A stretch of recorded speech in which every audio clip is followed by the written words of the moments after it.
and I am conducting this webinar from my office in Istanbul, Turkey, our regional headquarters. It is our pleasure as part of the introduction to ICANN 51 to provide this update policy briefing so to prepare us all for the activities and discussions that are taking place soon in Los Angeles at ICANN 51. Just a few housekeeping announcements. We're going to be muting all the lines, and that way there will be clarity and not any problem of interference. At the end, there will be a question and answer period, and we'll ask you to press *1, record your name, and be placed in a queue. But in the meantime, of course, if there's a question during the presentations of our various substantive experts, you may put it in the chat, and we'll make every effort to answer it as soon as we can, as well as making sure that we'll provide an answer to you toward the end of our presentation. With that, I would like to just give a general outline. In addition to providing the update on policy activities expected at ICANN 51, we'll also present a bit of an outlook on the meeting, some of the focus areas, and then go into the issues and topics relating to our policy development activities. In terms of ICANN 51, the outlook, since this is the AGM, in a sense, the meeting that we have various transitions. People are moving on and off elected councils and executive committees. There will be a leadership training program for these new leaders coming onto these groups, and that will be happening just before the beginning of the ICANN meeting. Obviously, Monday is our big opening ceremony. We'll have guest speakers, and our CEO, Fadi Shahadi, will present an update on activities since our last ICANN meeting and a preview of things to come in the next few months. In particular, the supporting organizations and advisory committees have developed a high-interest topic session on Monday morning, focusing on the role of advisory committees in the policy development process, as well as another issue looking at new issues possibly to be looked at in the next round of the new gTLD program. Tuesday is an important day where many of the stakeholders and constituency groups have their internal meetings, face-to-face meetings at ICANN, and they also have important meetings with the board of directors on that day. Wednesday, again, for a view into the operations of the Governmental Advisory Committee, there'll be an open forum in the morning that will explain their role and some of their topics that they are looking at and the activities that they are engaged in. There will also be an update from our address supporting organization on the numbers and the number allocation activities. And Thursday, again, the public forum with a community recognition and a board meeting following that. And the public forum will also have remote hubs supported by our at-large structures in various regions. Of course, at ICANN 51, there will be 3 major focus sessions.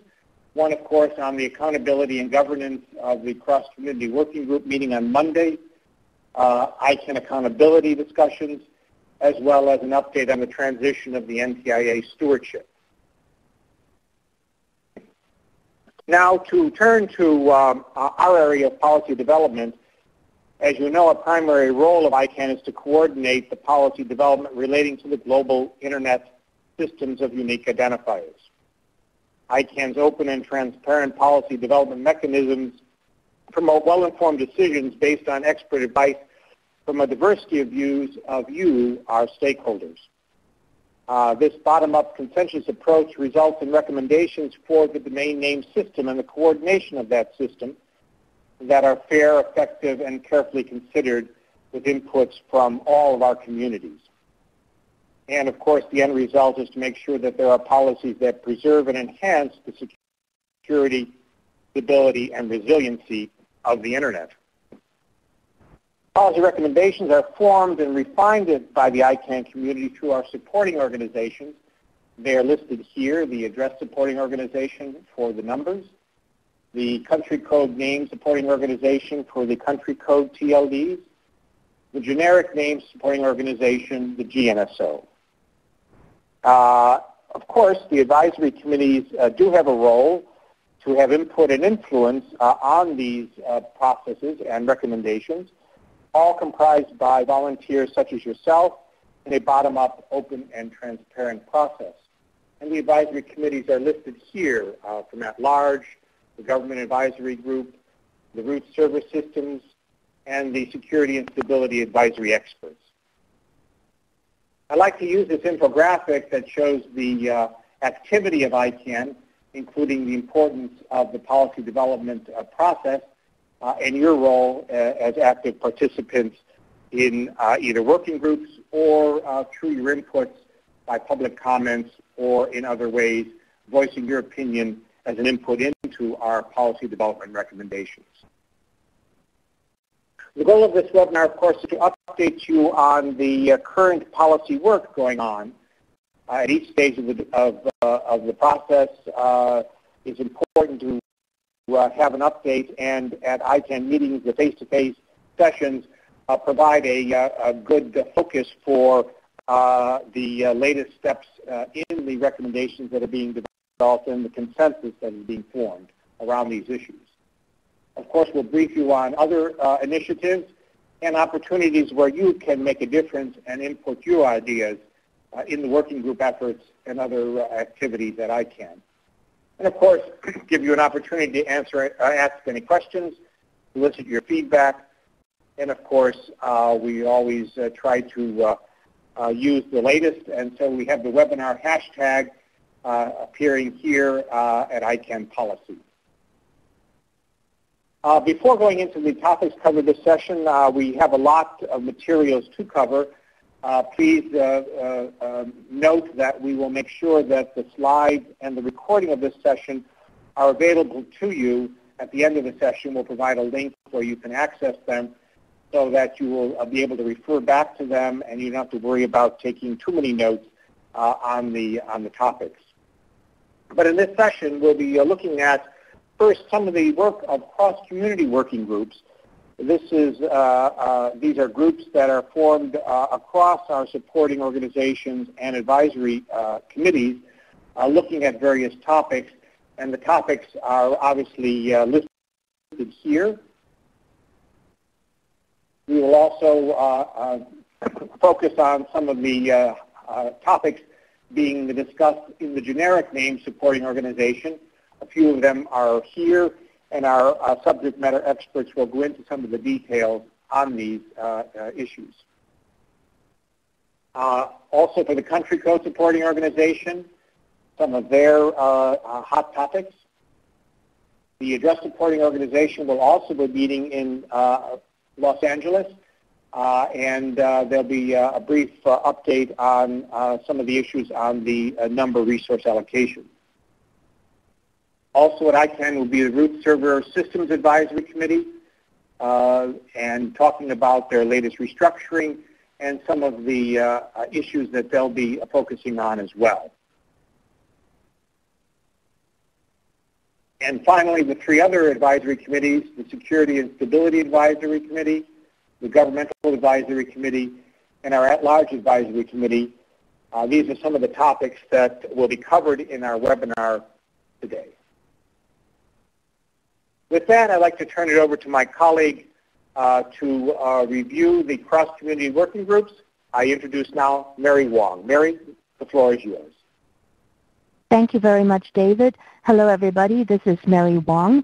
I'm a member of the policy staff. I'm originally from Singapore, although I now live in the United States, where I work from the ICANN Office of One in the beautiful state of New Hampshire.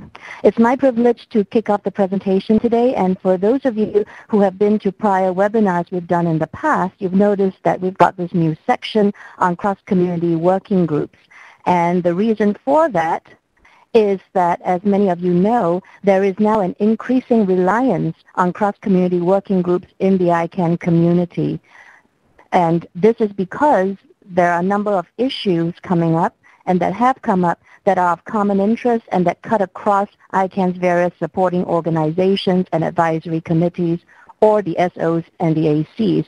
As such, it's very clear that there is a need to ensure that the collaboration works well and that the outcomes are truly a product of cross-community effort. But as many of you know as well, every SO and AC has its own scope of mission or remit, and very different operating procedures in some instances. So there are some challenges in having the different SOs and ACs come together for this kind of collaborative work. That's not to say that there haven't been past successful cross-community working groups, and I know there are a number of people on this webinar who actually were participants on some of those working groups. Nonetheless, there has never been a uniform framework or a set of principles or even a template to guide the formation of these groups, how they're charted, how they operate, what decision-making procedures and rules would apply, and what happens when they end.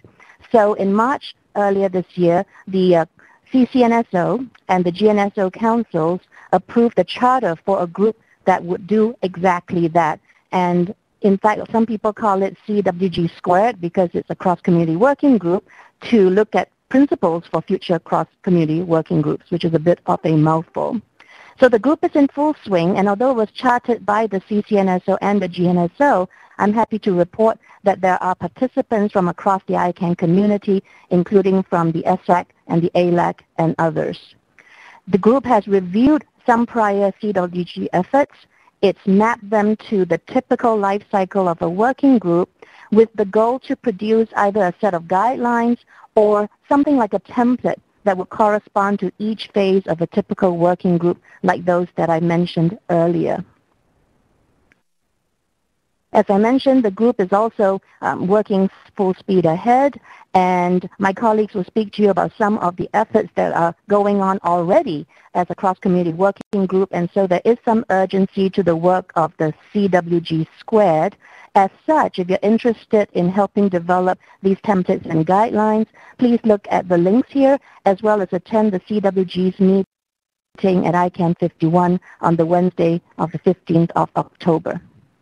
And on that note, I'm going to hand you over to my colleague, Marika Konings, to speak about one of these cross-community working groups. Marika? Thank you very much, Mary. So thank you all for joining us today. My name is Marika Konings. I'm based in the ICANN office in Brussels and a senior policy director and team leader for the generic name supporting organization, or also known as the GNSO. I'll be first talking to you today about the cross-community working group to develop an Internet-Assigned Numbers Authority, or IANA Stewardship Transition Proposal on naming-related functions. As many of you are undoubtedly aware, that the National Telecommunications and Information Administration, or NTIA, announced on the 14th of March of this year its intent to transition some of the key Internet domain name functions to global multi-stakeholder community.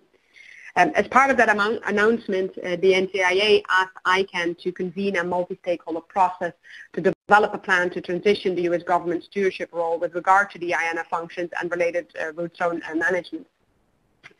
As the IANA functions cover different areas such as numbers, protocol parameters, and names, and as a result they also involve different affected communities, the idea is that each of those directly affected communities take the lead in developing a transition proposal that relates directly to their area of interest. And in doing so, taking into account the 4 principles that NTIA has put forward as a requirement for the final transition proposal. And those 4 principles are support and enhance the multi-stakeholder model, maintain the security, stability, and resiliency of the Internet DNS, and meet the needs and expectations of the global customers and partners of the IANA services, and maintain the openness of the Internet. So the formation of this specific cross-community working group, which has been formed at the initiative of the GNSO as well as the country code supporting organization, the ccNSO, is basically the response of the naming community to this request to develop a transition proposal that specifically focuses on the IANA functions that relate to the domain name system.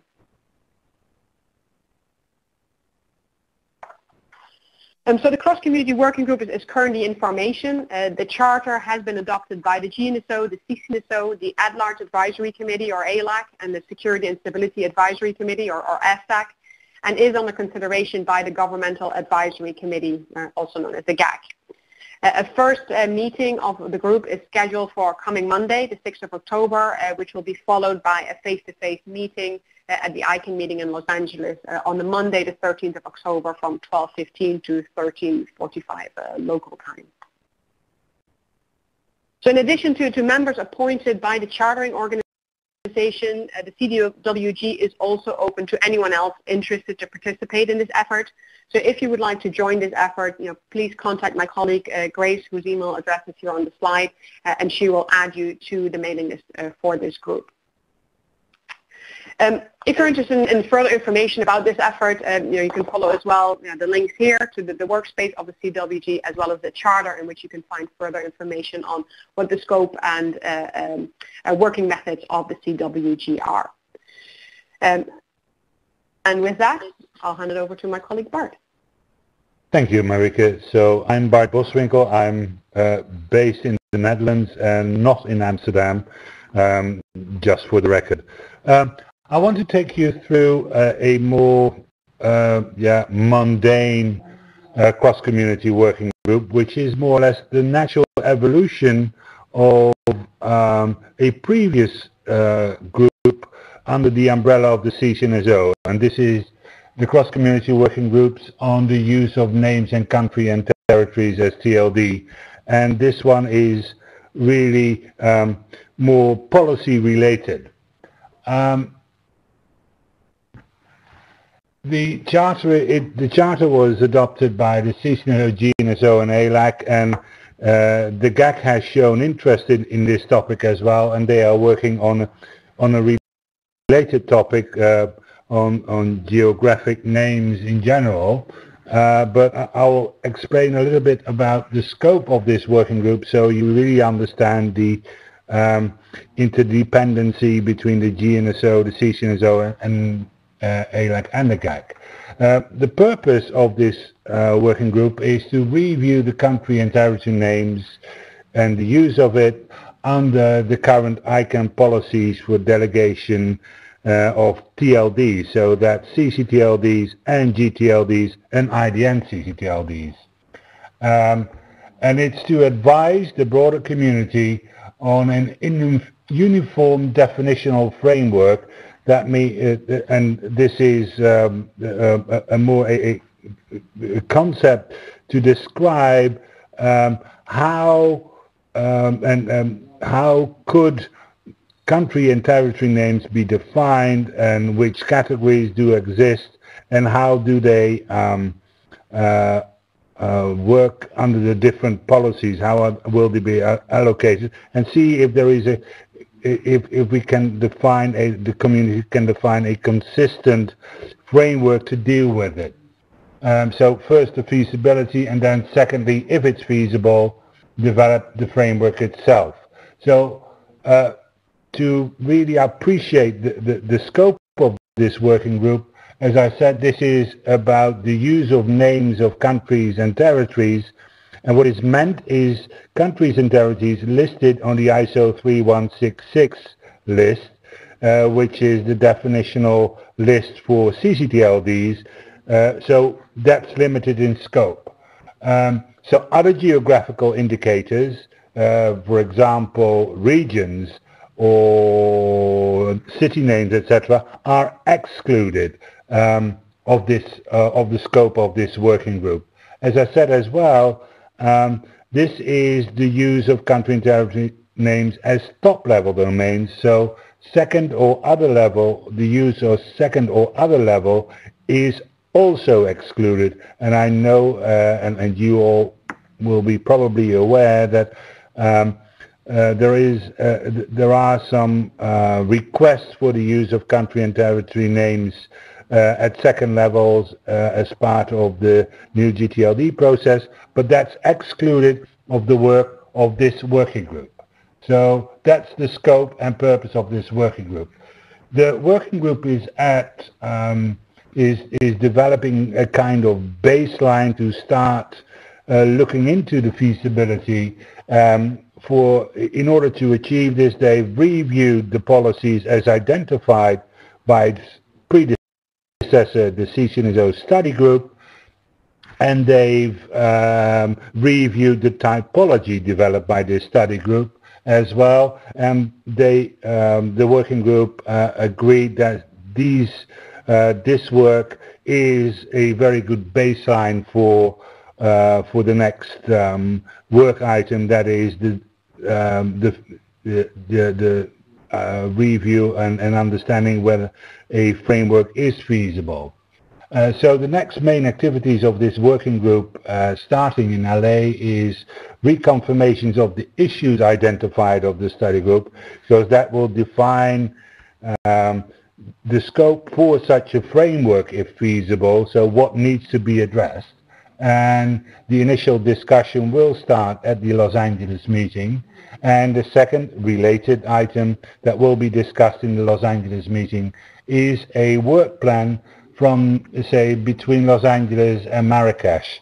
The working group had developed a work plan from the London meeting up to the Los Angeles meeting. It was reasonably detailed, and they met all the milestones, etc., as you will be able to read in the progress report that was just published by the working group itself.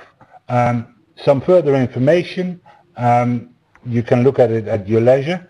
That's it on this working group. They will have a meeting on Thursday morning at 8:30 till 9:30, I believe. And it's open as always. And I now want to hand over to my dear friend and colleague, Olof Nordling. Thank you very much, Bart, and good evening from Brussels. My name is Olof Nordling, and I'm responsible for staff support to the Governmental Advisory Committee, or the GAC. I'll tell you a little about the GAC-GNSO consultation group on GAC early engagement in GNSO policy development processes. And I think the name says it all. We haven't even tried to make an acronym out of it. And there are good reasons for this initiative. Well, the GAC and the GNSO have different roles. The GNSO develops policies for generic top-level domains, and the GAC produces advice on public policy matters. But at times, these roles may touch on the same issues. So there are good reasons and a joint interest to improve cooperation, and also joint desire that to explore ways on how to get the GAC involved in early stages of GNSO policy development activities in order to prevent divergences that may occur later in the process. And this is something that was also highlighted by the ATRT1 as well as the ATRT2, the Accountability and Transparency Review teams. So it was started actually already in late 2013 after the Buenos Aires meetings, with an equal number of members from both GNSO and the GAC. And they early on realized that the work should be divided into two work streams. The mechanics on how to improve the day-to-day cooperation on one side, get the cooperation actually working much better, and also to investigate the options for the GAC engagement in the GNSO PDP and the various process points. So actually the what, where, when, and how to actually engage. It has advanced quite substantially, and a first pilot project, notably GNSO liaison to the GAC, has been launched, and it will take effect in Los Angeles And there are other recommendations that are being developed and will be discussed and hopefully approved in Los Angeles, primarily at a joint GNSO GAC meeting, which will take place in the GAC room on Sunday, 2 to 3 p.m. in the GAC room.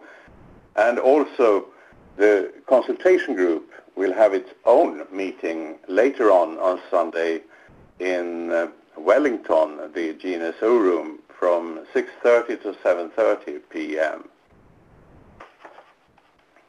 And for those who are interested or at least curious, there are plenty of reading material and listening material as well, and there are plenty of links here, and I can only recommend you to attend the consultation group session at ICANN 51, which will take place, I repeat, on Sunday from 6:30 to 7:30 p.m.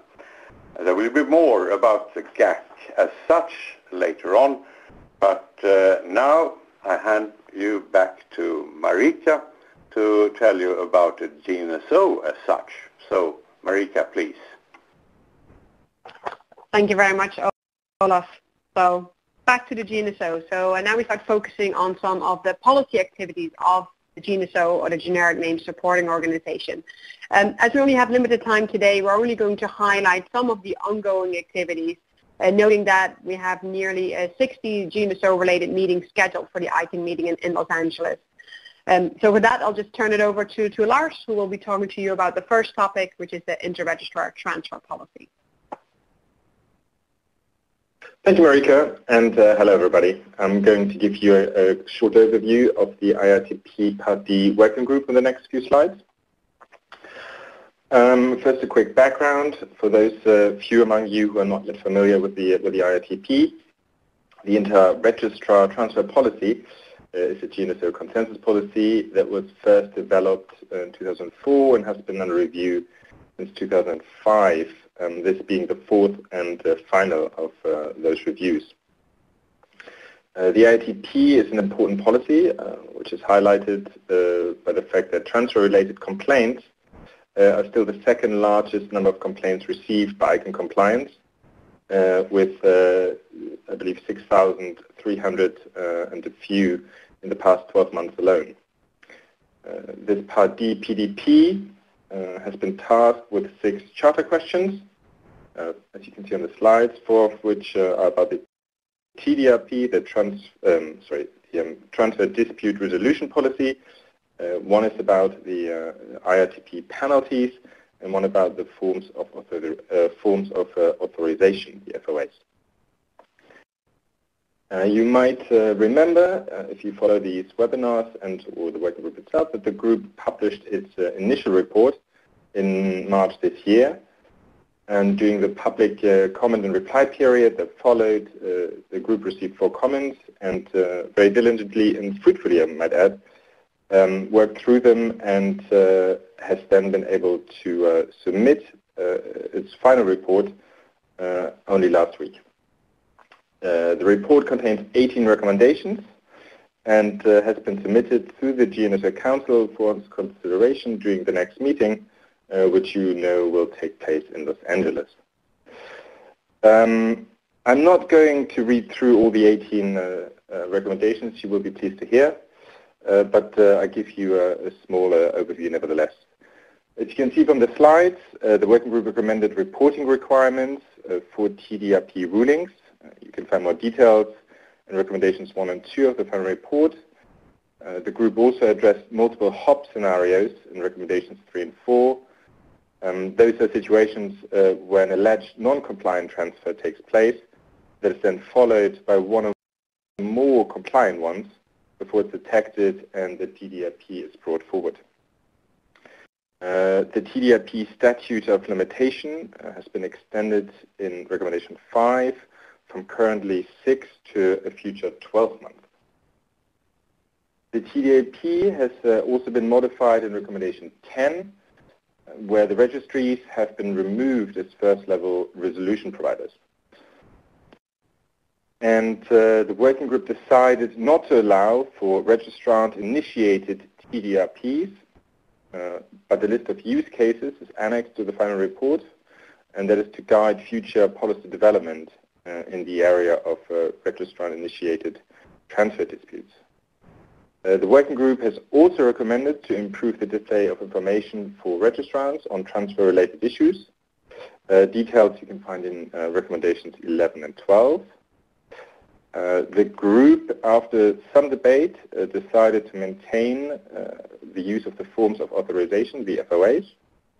And finally, the working group has also recommended in its final review a future data-based review of the IRTP, though this should not take place, according to the recommendation, until after all the recommendations from this and previous IRTP PDPs have been implemented and in operation for 12 months.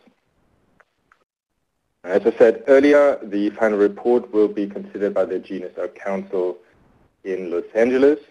There will also be a presentation during the GNSO weekend by the chair of the working group, James Bledel. And if the GNSO Council adopts the final report, it will go out once more for public comment, before it's then considered by the ICANN board whether it will adopt the 18 recommendations that are brought forward in the report.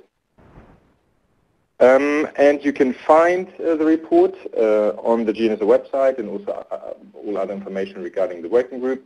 There's also links here in the Adobe Connect room to the final report and the initial report, and the wiki page of the group. And I believe that is all for me. I will pass you on to Julie Hedlund. Thank you very much, and bye-bye. Thank you very much, Lars. This is Julie Hedlund, and welcome to the webinar. We're so glad you could join us. I'm going to speak to you very briefly about a policy development process that's underway on the translation and transliteration of contact information. A little bit of background for you. The working group was chartered to determine whether it's desirable to translate and or transliterate all contact information into one language or script.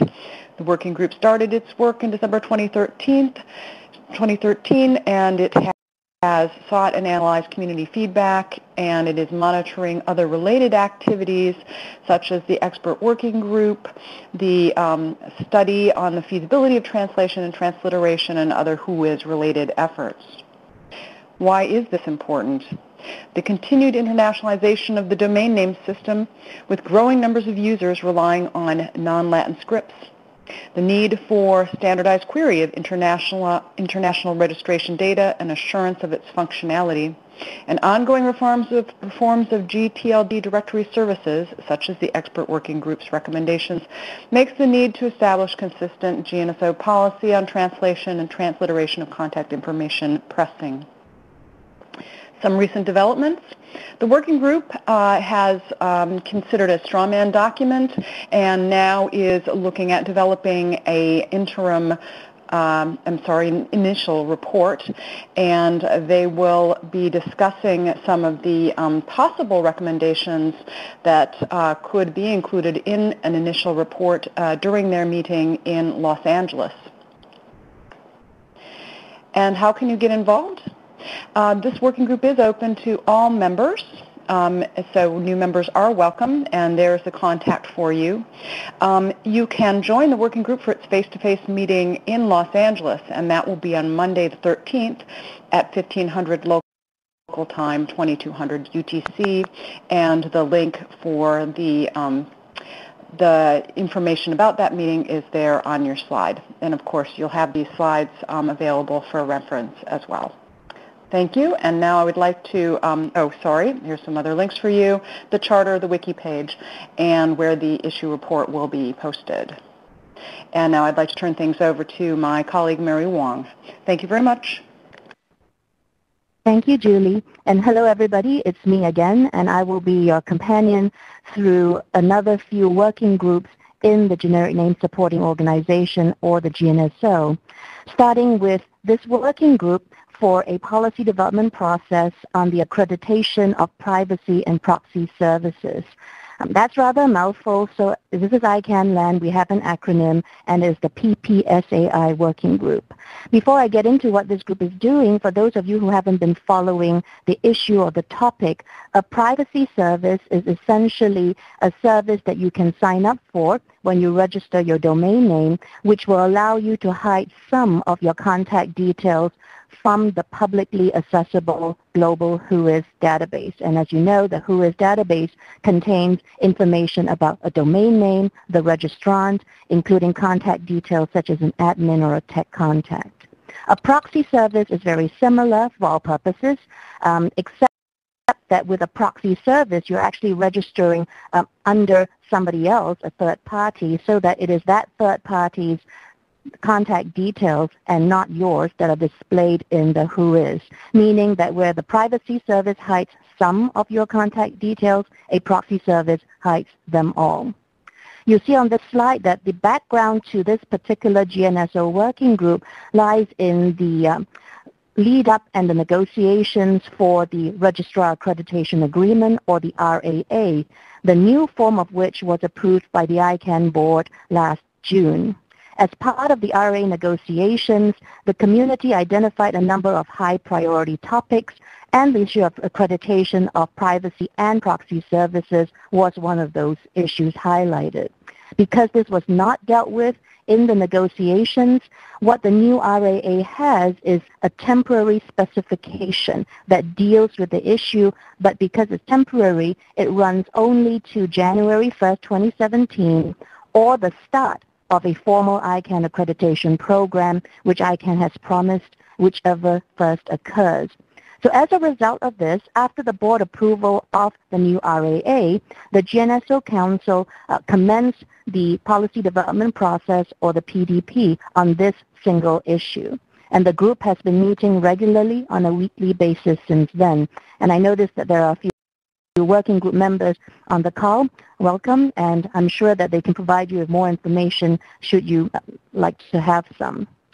As many people know, all working groups chartered by the GNSO Council have a formal charter that scopes out the issues and the questions that that particular working group is tasked to tackle. And in this particular case, there were a number of questions that the working group divided into several or 7 categories. And some of these are listed here. You notice from this slide that some of the categories of questions cover some long-standing issues in the ICANN community, including, for example, the use of relay and reveal procedures. This, as I mentioned, the working group's been meeting regularly, and the aim is to produce an initial report by early 2015 for public comment. You'll recall that I said the temporary specification in the new RAA runs only to January 2017, and as such, the working group was under a little bit of time pressure, and hopefully we will meet this deadline. And as with all GNSO reports from each of our working groups, there will be an opportunity for public comment when that initial report is released. And following the public comment, the working group will then review every single public comment received, prepare a final report, and send that to the GNSO Council for its review and approval. As with all the other groups that we're talking about today, we have included links here on each of the sections regarding further information about each group. And in this particular case, the PPSAI working group will also be meeting in person at ICANN 51. And here are the details. Please check the actual final schedule, which we have the link here for the exact location and time. And we hope to see you there. Another policy development process, or PDP, that was ongoing in the GNSO as a working group concerns the protection of so-called IGO and INGO identifiers in all gTLDs. I'll explain IGO and INGO for those not following the issue in a minute, but I wanted to pause here to note that this particular PDP covers not just the new gTLDs that are rolling out now and that continue to be rolled out, but also the so-called legacy gTLDs such as .com, .biz, .org, and so on. So what is the issue here? with needing to protect IGO and INGO identifiers in all legacy and new gTLDs? Well, first of all, I should say that IGOs refer to international governmental organizations. These, of course, as you know, are international organizations that are constituted by governments or states.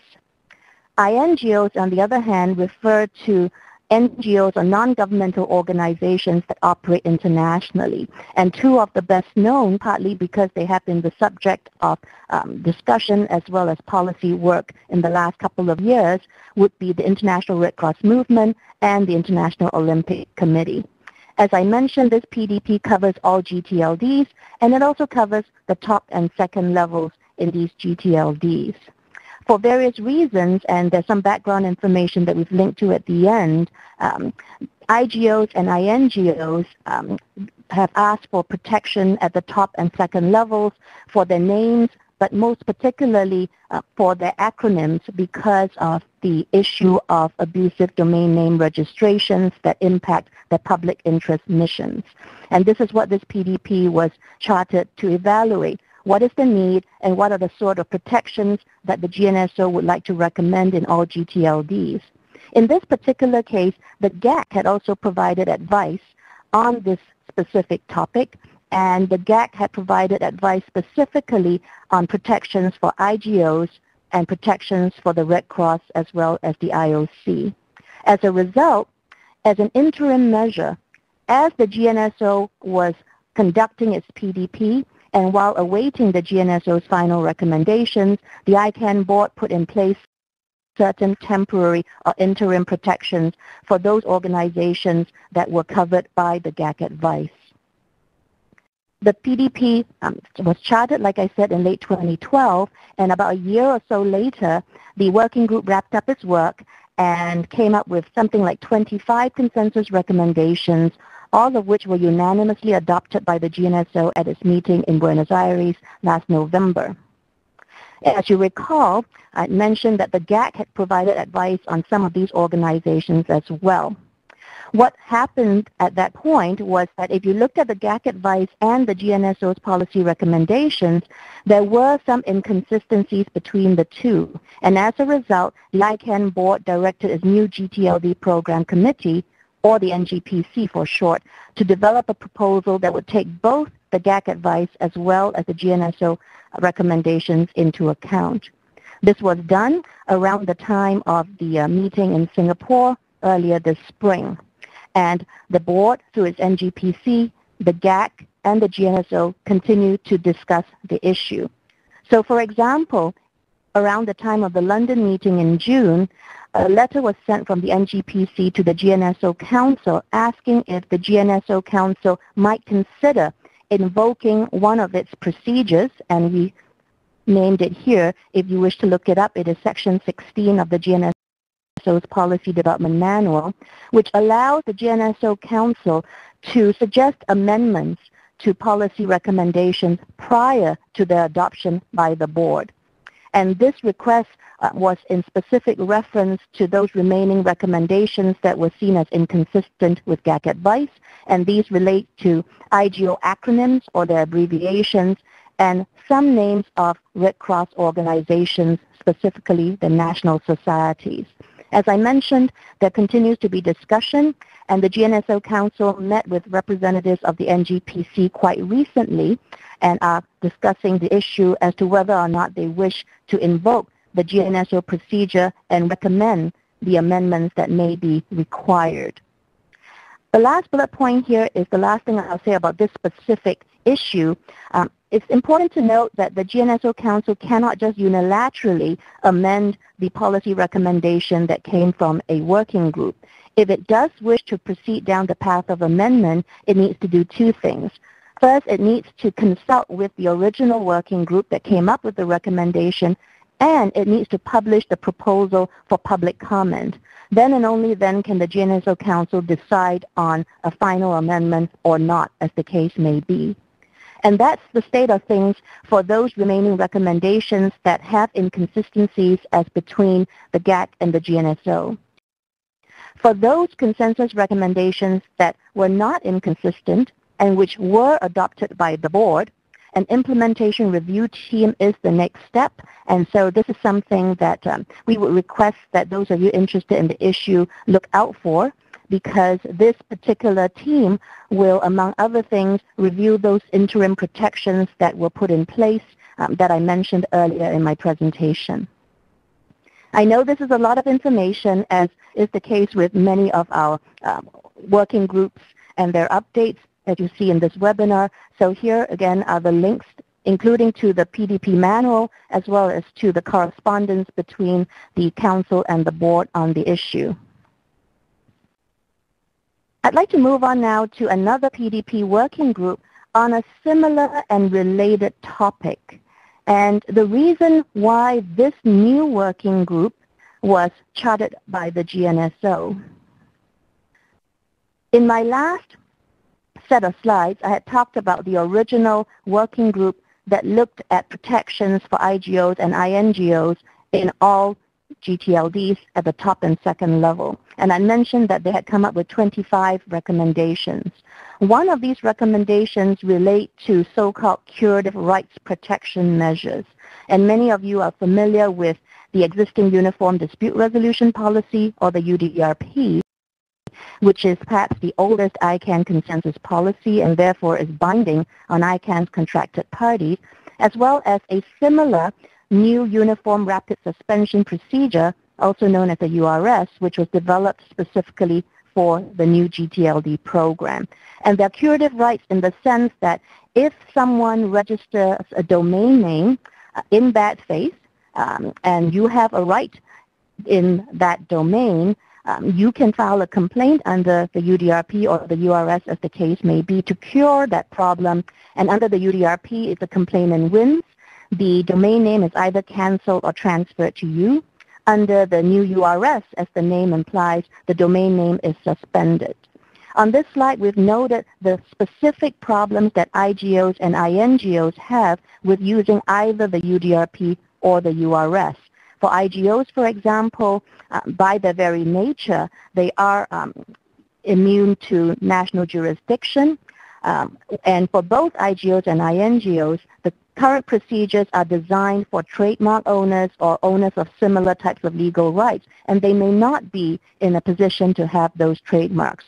And so because of these specific problems, the original working group that completed its work last year had asked the GNSO Council to take a look at the issue. And as many of you know, before a PDP is started by the GNSO Council, it is mandatory to first have an issue report that scopes out the nature of the problem, and that is published for public comment. And you see here on this slide that all that was done, and the GNSO initiated the PDP and chartered the new working group in June at the London meeting. This slide talks about the scope of the charter for the working group and the tasks that it has been asked to evaluate. And the one thing I'd like to mention on this, for those of you who have been following the GNSO work, is that you will know that next year in 2015, there's actually supposed to be a review of all the rights protection mechanisms, including those developed for the new gTLD program, as well as the UDRP. And what I'd like to emphasize here is that this is not that review. It doesn't overlap. It is a very specific PDP looking at the problems faced by IGOs and INGOs in using the UDRP and the URS. So again here, some further information. And this particular working group is also meeting in person. And so please join us if you're interested in contributing to their work and providing some feedback on this issue.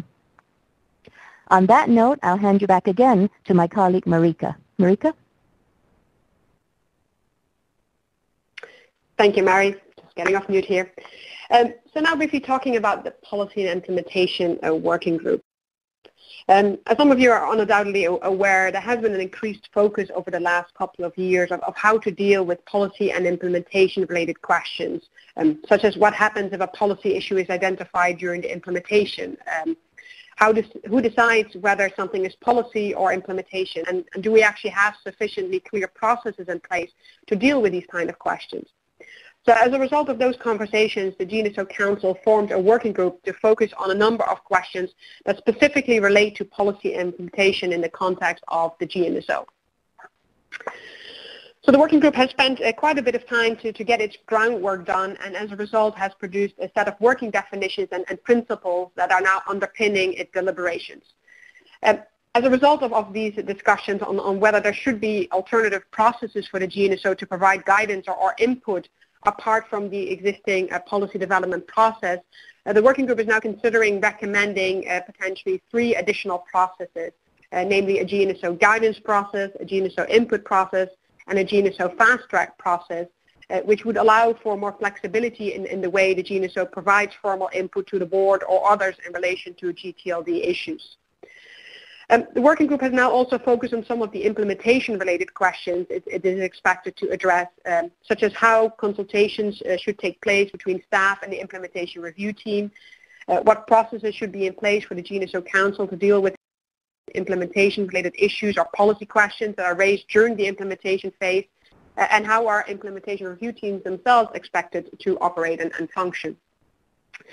So the working group is targeting to publish its initial report for public comment in time for discussion during ICANN 52 in February of next year, and as such is very eager to hear from the community during its face-to-face session in Los Angeles, which is scheduled to take place on the Wednesday, the 15th of October from 1630 to 1800 local time. For further information about this initiative, please feel free to visit the links on this page.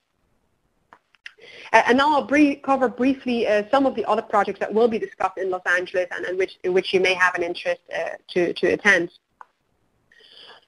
So first of all, there's a new gTLD subsequent procedures discussion group.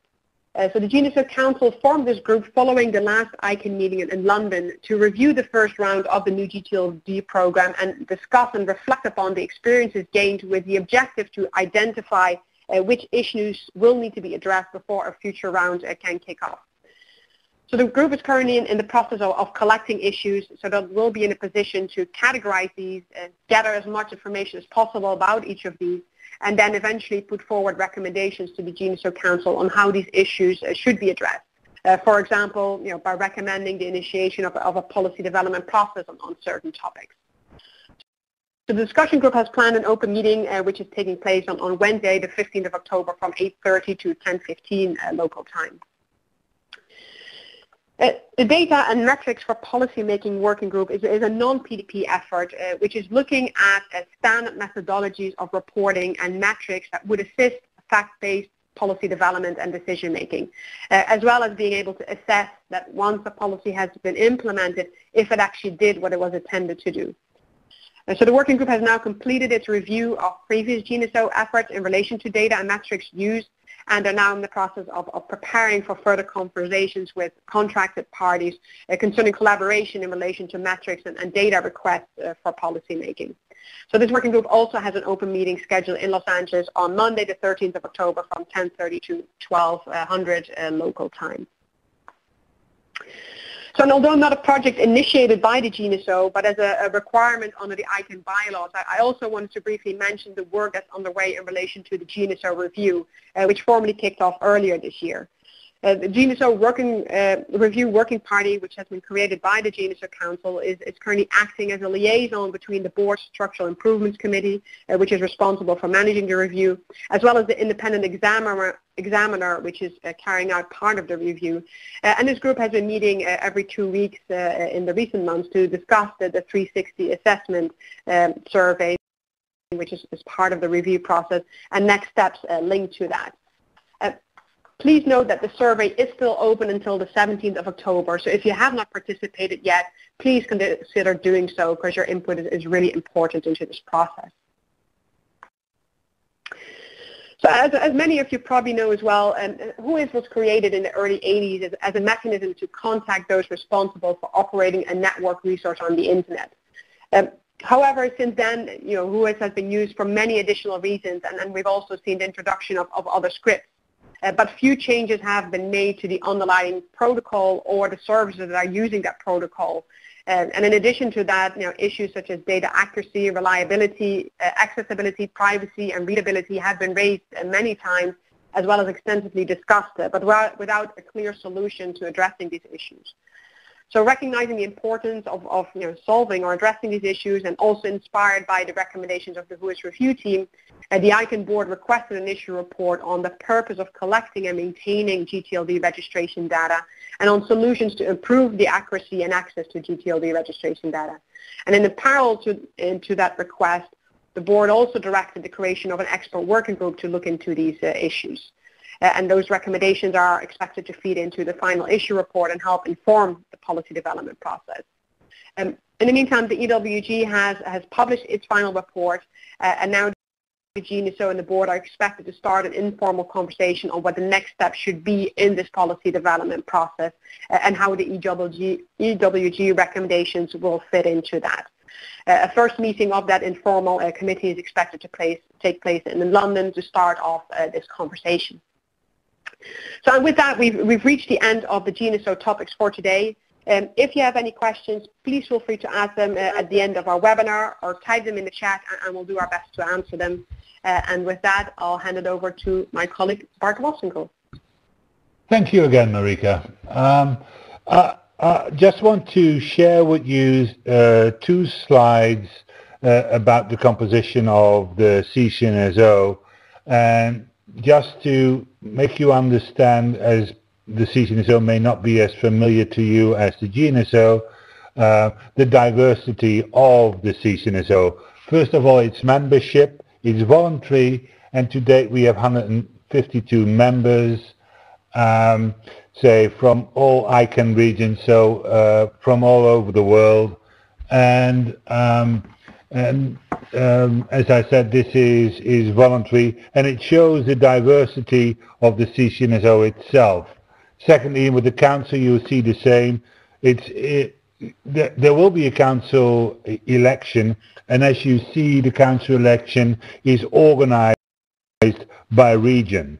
So the ccNSO Council comprises of 15 ccTLD members and 3 NOMCOM members, and of the 15 ccTLD, there are 3 from each ICANN region.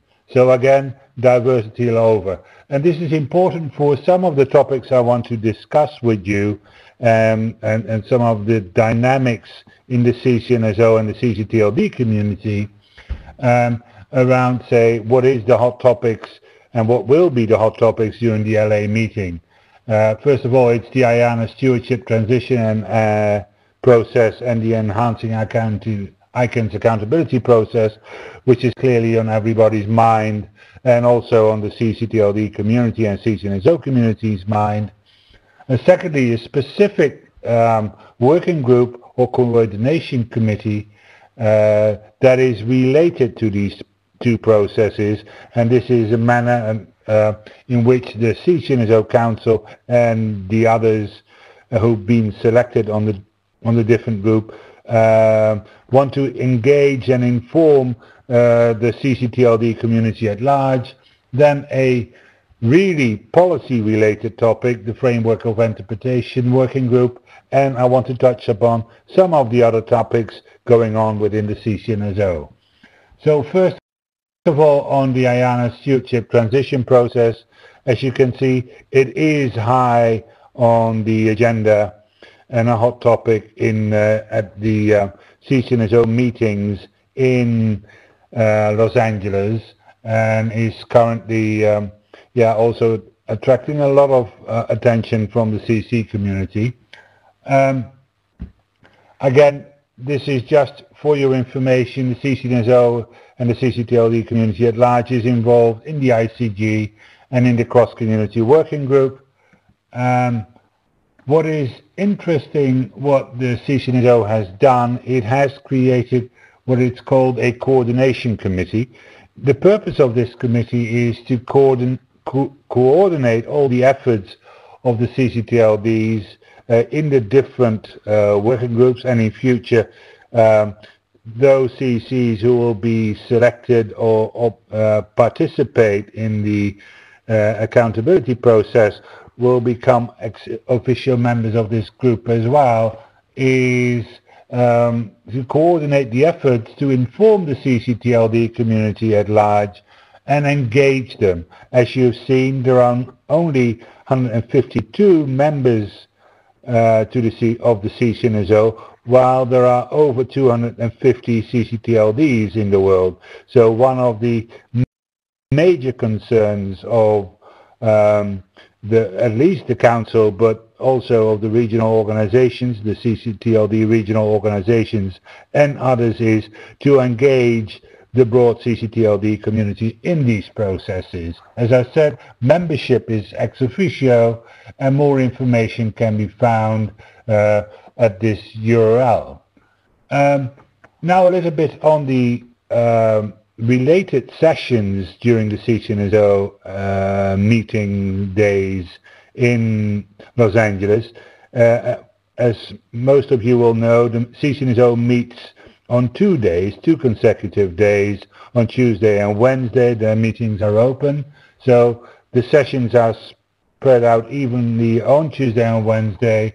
There will be a session to provide an overview of the current initiatives to the ccTLD community present, and there will be a panel discussion to solicit the views of the ccTLDs present on the IANA Stewardship Transition Process. So this is more a substantive discussion from related to what the views of the individual ccTLDs, but also what the ccTLD community at large, especially the regional communities, view as major issues and a direction of travel.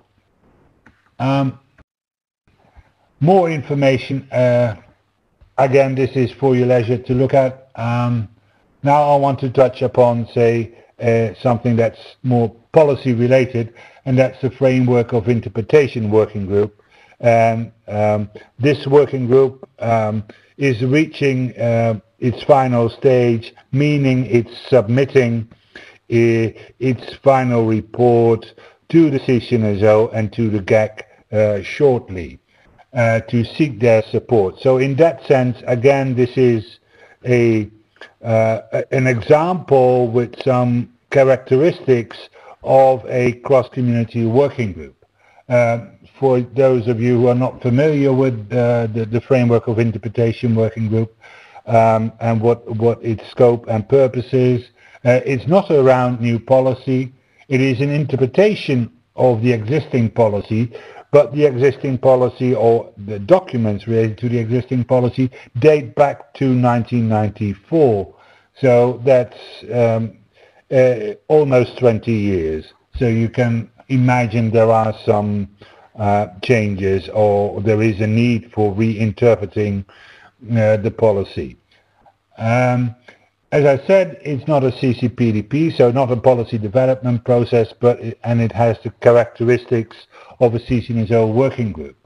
As I've always also said, and this is the cross-community characteristic, is both the ccNSO and the GAC need to support and or endorse the recommendations of this working group before they can be submitted to the ICANN board.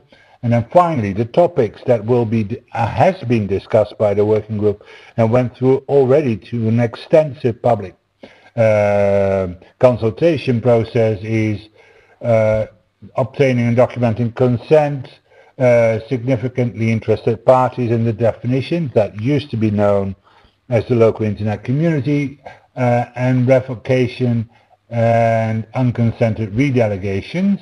That's a new terminology, and a little bit on IANA reporting and the glossary of terms to come up with a uniform terminology.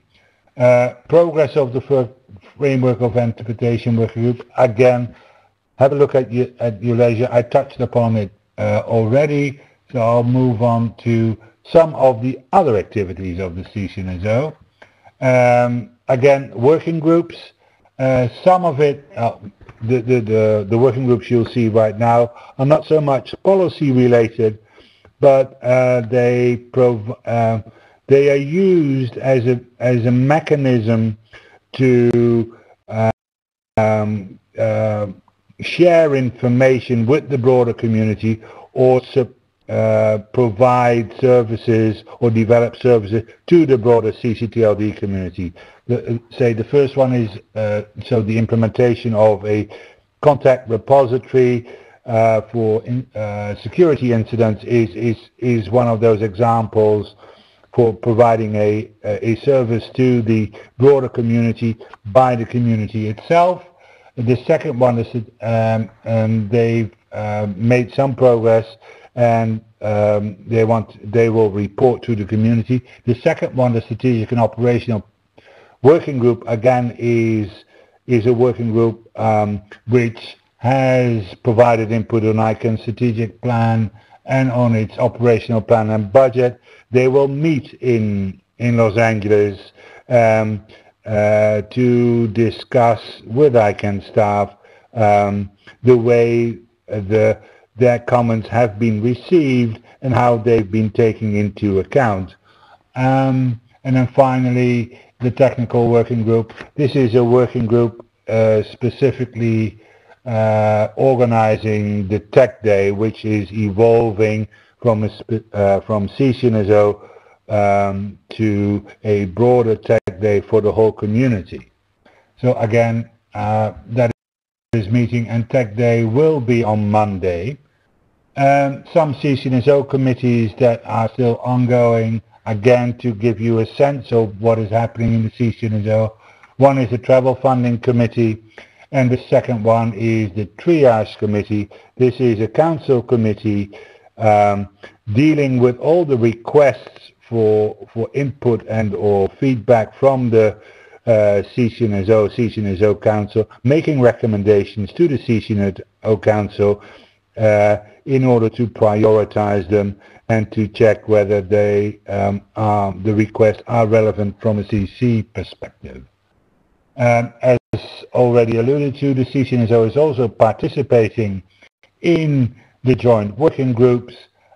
These joint working groups, they are all we've already discussed with you this evening, just to show the diversity of the activities of the CC community and ccNSO in particular. Some general information, and that's my run-through of the policy-related work and what will happen in Los Angeles from a CC perspective. Now I want to hand over to my colleague, Barbara Roseman. Thank you. I'd like to give the update on the address supporting organization. The ASO Address Council is formed out of the various RARs, and they elect 3 members from each region. 1 person per region is elected each year, and they are holding their elections during this current meeting season. They've recently helped us complete an infographic that shows the relationship of the Address Council and the RIRs to the ICANN policy structure. And this infographic is not currently on our website, but it will be by the time of the meeting, and we should have it available for distribution during the meeting. It's fairly complex, so I don't expect you to get all of the details from this, but it is a very useful infographic, and we hope that it will be shared broadly. The ASO will be participating in ICANN 51, not through a formal meeting, but several of their members are going to be in attendance, and they will be meeting with the ICANN board and ALAC. Additionally, all of the CEOs of the RIRs are going to be attending ICANN 51. There's an ASO information session scheduled on Wednesday, 15 October in the afternoon, and the agenda for this will be available as it's prepared. I'd like to hand this over now to Carlos Reyes to give the update on the Root Server System Advisory Committee. Thank you, Barbara. This is Carlos Reyes, and I support the Root Server System Advisory Committee. The RSSAC has made significant progress since ICANN 50 in London, particularly with regard to its ongoing restructure effort. Just last week, the RSSAC published RSSAC 000, which is its operational procedures document and provides processes and procedures to facilitate the work of the RSSAC. It also defines the roles of the co-chairs, liaisons, and the purpose and scope of the caucus, which I will elaborate on momentarily. Staff has also streamlined support services for the RSSAC to facilitate their work. As I mentioned, in July, the caucus was formally established. It currently consists of 52 members, DNS and root server system experts, and they carry out the essential work of the RSSAC. There are currently 2 work parties to complete ongoing revisions to 2 upcoming RSSAC advisories, one on service expectations of root servers and the other on recommendations on measurements of the root server system. Both are expected to be completed later this year in November. Finally, in line with its renewed profile, the RSSAC has been engaging more deeply with ICANN. Of course, the RSSAC appointed 2 members to the IANA Function Stewardship Transition Coordination Group, as well as a new liaison to the Nominating Committee. And looking ahead to the meeting in Los Angeles, the RSSAC will have several private working sessions, but there will be a public information session on Wednesday, October 15th from 10:30 to noon, when the newly formed caucus will convene for the first time. And with that, I will hand it over to my colleague Julie Hedlund to provide an update on the Security and Stability Advisory Committee. Thank you very much, Carlos, and thank you everyone for joining us again. Just some notes about recent SSAC activities. There are a number of work parties that are conducting various developments of documents and so forth in the SSAC. The topic areas are the IANA Function Stewardship Transition, the public suffix lists, the workshop that was held at the Internet Governance Forum in Istanbul, and the ongoing DNSSEC sessions, including the ones planned for ICANN 51. And if you're interested in the SSAC reports, they're published at the link there on the slide. To highlight the events at ICANN 51, there is a DNSSEC for Everybody, a beginner's guide session on Monday the 13th from 1700 to 1830, a DNSSEC workshop on Wednesday the 15th from 8:30 to 14:45, and the SSAC public meeting from 8 to 9 a.m. on Thursday, October 16th. And I'd like to speak to you a little bit about what the IANA Function Stewardship Transition Work Party has been doing in the SSAC. I'm not going to go through this background because my colleague Marika Konings had covered this information earlier in this webinar. So just to save time, I'll skip ahead a bit, but I will note that these slides are available and you will be able to reference them. And again, I'm not going to go too far into this, but as you see on the slide, these are the current IANA Functions contract functions. That is the contract between ICANN and NTIA. That's the domain name system root zone management, the Internet numbers registry management, protocol parameter registry management, and the management of the .int top-level domain.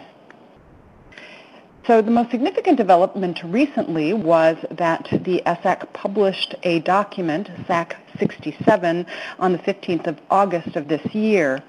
This report establishes a baseline of understanding for those interested in how the uppermost level of the Internet system of unique identifiers is managed, describes the activities included in the IANA functions contract, and describes the functions performed under the IETF MOU. The report focuses on the IANA functions contract and describes all of the activities related to the IANA functions as they are currently performed, including those that lie outside of the IANA functions contract. And there is another report that the SSAC is currently developing. This report is likely to be published in October of 2014, so just later this month. The report will provide an overview of the key elements of the IANA functions contract and document the role that NTIA currently plays with respect to the IANA functions based on current public contractual information. Thank you very much for joining us again today, and I'd like to turn things over to my colleague Olof Nordling for the GAC update. Thank you very much, Julie, and hello again. Time for a few words about the GAC and what's happening on that front.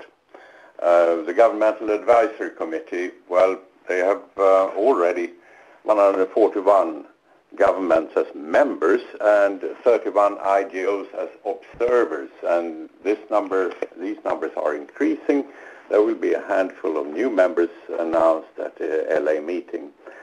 They typically meet the GAC at the face-to-face at the ICANN meetings, but intersessional work is of growing and considerably growing importance, done remotely in working groups and conference calls. And the mission of the GAC is, well, as you may know, to provide advice to the ICANN board on public policy matters or on public policy aspects on any matter. In Los Angeles, well, there are policy-related activities, and since quite some time they spent much effort and time on the new gTLD program, and they hope to be able to conclude the few remaining issues in that domain in Los Angeles. But there are lingering issues, and Mary mentioned the IGO protections. So may go on for a bit on such. But there are other topics to address in Los Angeles, and top of the agenda for the GAC as well as for many others are the IANA Stewardship Transition and ICANN Accountability, both from procedural and substance perspectives. Who is always high on the GAC agenda, and this time not only for the GAC itself in their sessions, but also they prompted what I would call an omnibus session on all things who is that will, for the whole community, that will take place on Monday. Two-character domain names is an emerging issue prompted by a number of so-called RSSAC requests from new gTLD applicants and registries for the use of two-character domain names, something that the GAC will have to relate to, so that will be addressed in Los Angeles. Also, human rights and ICANN, that is on the basis of a draft document produced by the Council of Europe, which happens to be one of the observer IGOs in the GAC. And that's a topic that was already discussed briefly in London and will be discussed a little further in Los Angeles. The GAC will also hold two information sessions for the community. Those will take place on Wednesday morning. First, between 8 and 9:30 a.m., a GAC open forum, slightly extended in comparison to the open forum that was held in London, to inform about the GAC's work and its structure and so on, and the way to produce a communique, for example. And also by a subgroup of a working group for future new gTLD rounds, draft document on geographic names, and that will be presented 9:30 to 10, also in the GAC room on Wednesday morning. And for that, comments have been invited already, and community input is welcome until the 31st of October. The GAC will be meeting with other SOs and ACs, and also the board, which traditionally it's a particularly well-attended session by the community. Will take place on Tuesday, late PM, as tradition has it. Also, plenty of other activities. Quite importantly, elections. The current chair and the three vice chairs of the GAC all reached their maximum term in Los Angeles, and there will be elections for the first time for those positions. Previously, chairs and vice chairs have been selected by acclamation.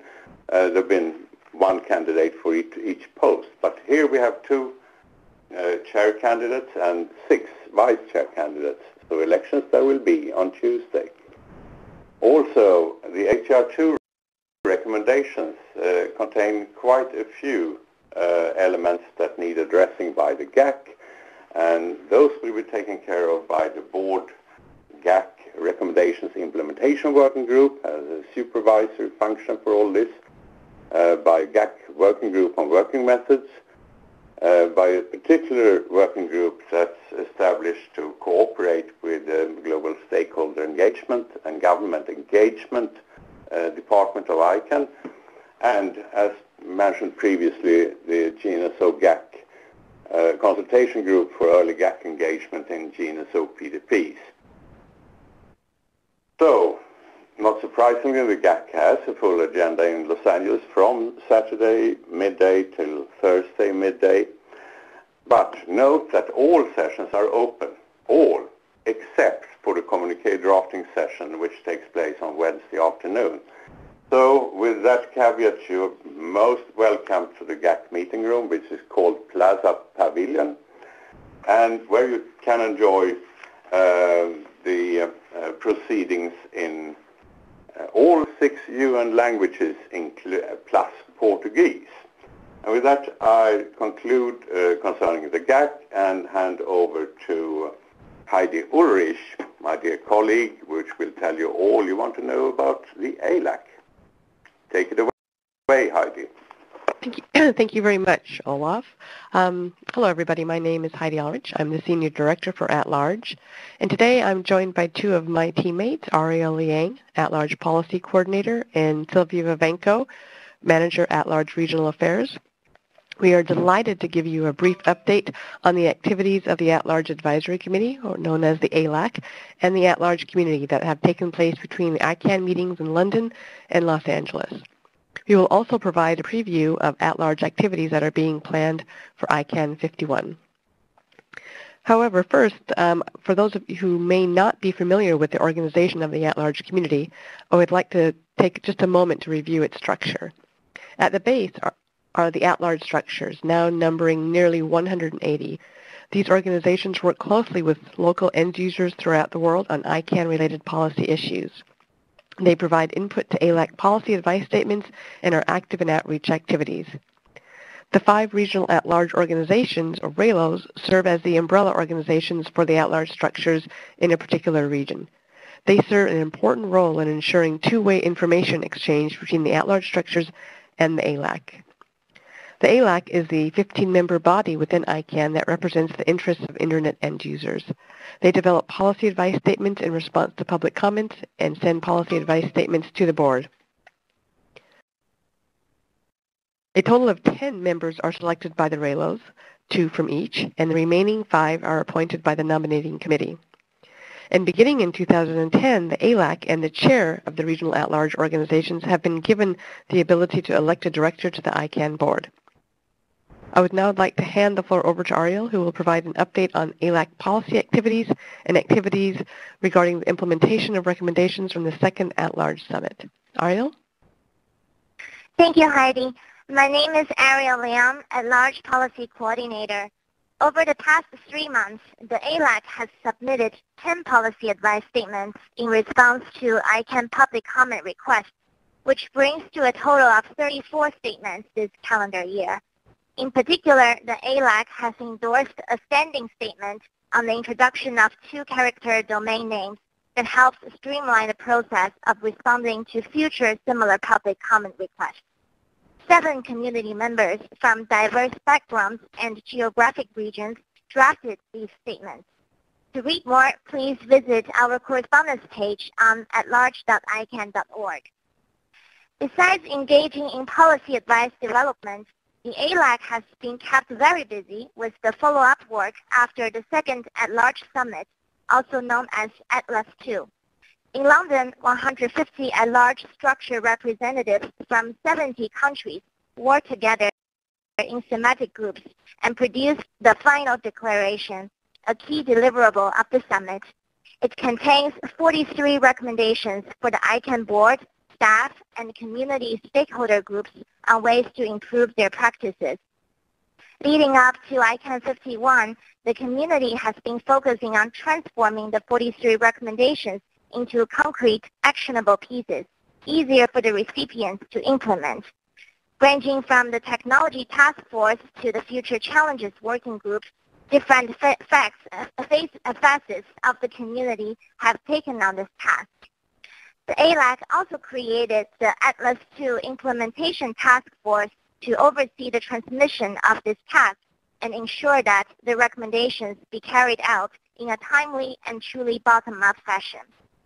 In Los Angeles, the ALAC will brief the ICANN board on the progress of this important work. To get the latest updates, please visit our post-Atlas II activities workspace in the community wiki. Over to you, Heidi. Thank you very much, Ariel. I would now like to review the ALAC and at-large activities that are going to take place in Los Angeles at ICANN 51. During the ICANN meeting, At-Large will be holding 27 formal meetings as well as interact with other members of the community during numerous other public meetings. The ALAC will be meeting with the ASO NRO, the board, the ccNSO, the GAC, the IANA Stewardship Transition Coordination Group, the NCSG, the NOMCOM leadership, both 2014 and 2015 chairs, the SSAC, and senior ICANN staff. There will also be an at-large roundtable with a session on privacy and proxy issues, as well as one entitled Ultimate and Innovative DNS. This roundtable will take place on Wednesday, the 15th of October, between 10 and 11:30 in the Olympic Meeting Room. And also at the end of ICANN 51, Olivier Crepin-Leblond, who has served as ALAC chair since December 2010, will be stepping down. He will be replaced by Alan Greenberg for a one-year renewable term. And also in Los Angeles, Renalia Abdul Rahim will take her place on the board seat 15 as the board director selected by the ALAC and at large. She will be replacing Sebastian Bachelet, who has served since December 2010. And also there will be a new at-large leadership team, the executive, as well as a new ALAC liaison to the GNSO, and they will be fully known very shortly. And also of note, which is not on the slide, is that in the Los Angeles meeting, for the first time, at-large structures will be serving as hubs for remote participation on Thursday, the 16th of October. And over 20 at-large structures have applied to serve as hubs. I will now hand over to Sylvia Vanko, who will update you on the activities of the 5 regional at-large organizations during ICANN 51. Sylvia? Thank you, Heidi.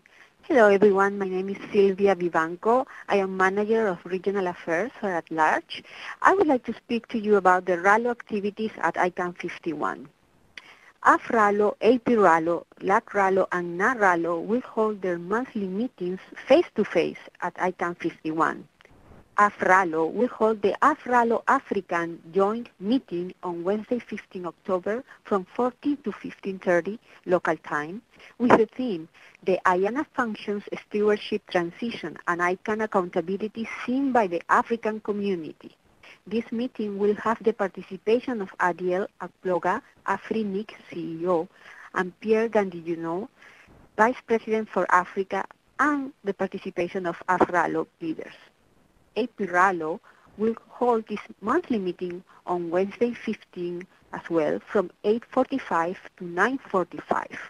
One of the highlights of this meeting will be the discussion of the implementation of the AP-RALO APAC Hub pilot framework and the specific steps to implement this strategy. LAC-RALO will hold its monthly meeting on Tuesday, October 14 from 12:15 to 13:45. This meeting will include, among other issues, a presentation and conversation with Rodrigo de la Parra, Vice President for Latin America and the Caribbean, on regional strategies and the synergies with LAC-RALO. And finally, NAR-RALO will hold its monthly meeting on Wednesday, October 15 from 11:30 to 12:30. In this case, 10 self-financed at-large structures will participate in person to discuss issues such as outreach activities and engagement activities. And I would like to also invite you to a very special event, the NAR-RALO Outreach Event, on Wednesday, 15 October from 18:30 to 20:30 local time at the Olympic Meeting Room. On the theme, our internet, our stories, and our network, First Nations of the world. The keynote speaker will be Jacqueline Johnson-Pata. She's the Executive Director of the National Congress of American Indians. And this event will showcase how NARALO is striving to engage the First Nations communities in North America. You will also learn more about NARALO's outreach strategies and activities throughout North America and how important these groups are as stakeholders for this community. This evening promises to be a very good opportunity for outreach, networking, and to also watch a very interesting performance, the traditional First Nations hoop dancing, and enjoy. So please join us. And with this, I'll turn it over to Carlos for Q&A. Over to you, Carlos. Thank you. Thank you very much, Sylvia. At this time, we encourage our participants to press *1 to join the queue to ask questions of our policy development support team.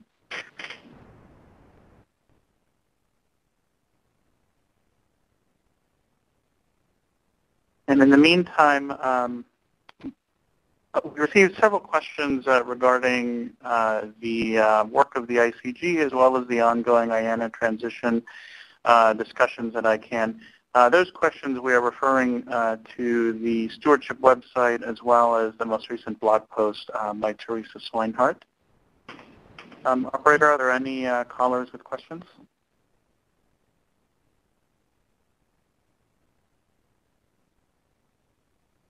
Okay, no questions at this time. We also received a question about the proposed change to the ICANN bylaws regarding the GAC. And again, we have a written answer here provided on screen, and further information is available in the link. And then we also received another question regarding new gTLDs and the mandatory 90-day claims period. And again, we're referring that question to the GDB website as well as the most recent blog post from the GDB team.